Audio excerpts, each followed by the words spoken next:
მიტ რომნი 2012 წლის არჩევნებში ობამასთან დამარცხდა. საკუთარი პარტიიდან ნომინაციისთვის ის 2008 წელსაც იბრძოდა. მაგრამ ახლა მხარდამჭერებს უთხრა, რომ 2016 წლის კანდიდატების სიაში მისი სახელი არ იქნება.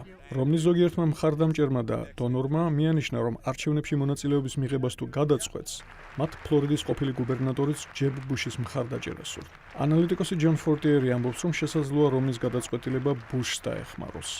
Jeb Bush is a very strong ჯებ ბუში ძალიან ძლიერი კანდიდატია. პარტიის მმართველ წრეებში მას დიდი მხარდაჭერა აქვს, თუმცა ზოგიერთის თვალით საიმიგრაციო საკითხის მისეული ხედვა შემაშფოთებლად გამოიყურება. ამასთან ერთად ის ისტაბლიშმენტის ფიგურაა. ის ისეთივე ფავორიტი არ არის, როგორც დემოკრატების მხარეს ჰილარი კლინტონია, მაგრამ ძალიან ძლიერი კანდიდატია და როგორც ჩანს არჩევნებში მონაწილეობის მიღებაზე ფიქრობს.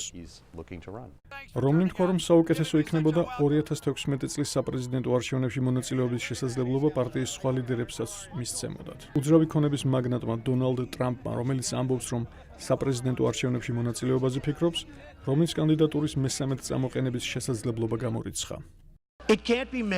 მიტი არ შეიძლება იყოს კანდიდატი, რადგან მან მონაწილეობა უკვე მიიღო და მარცხი განიცადა. 2012 წლის კამპანიის მსვლელობისას რომნიმ საკუთარ თავს ზიანი მიაყენა, როცა თქვა, რომ მას არ აღელვებდა ამერიკელთა ის 47%, რომელიც ნებისმიერ შემთხვევაში პრეზიდენტ ობამას დაუჭერდა მხარს.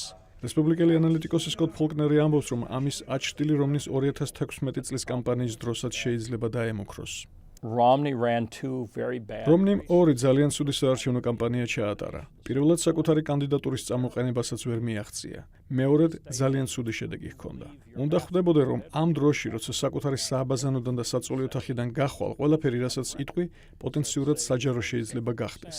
ასე რომ დონორების ჯგუფთან 47%-თან დაკავშირებული კომენტარის გაკეთება და იმის ვერ გათვლა, რომ მომსახურე პერსონალიდან ვინმეს შეიძლება მობილური ტელეფონი ჰქონოდა ჩართული, იმას გულისხმობ, რომ დღესდღეობით, ამ ეპოქაში, ეს იმაზე მიანიშნებს, რომ მსოფლიოზე საერთოდ არაფერი გაგეგება.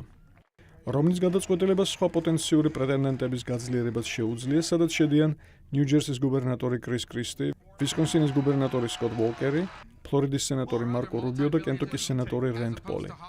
გია მელიქიშვილი, ამერიკის ხმა, ვაშინგტონი.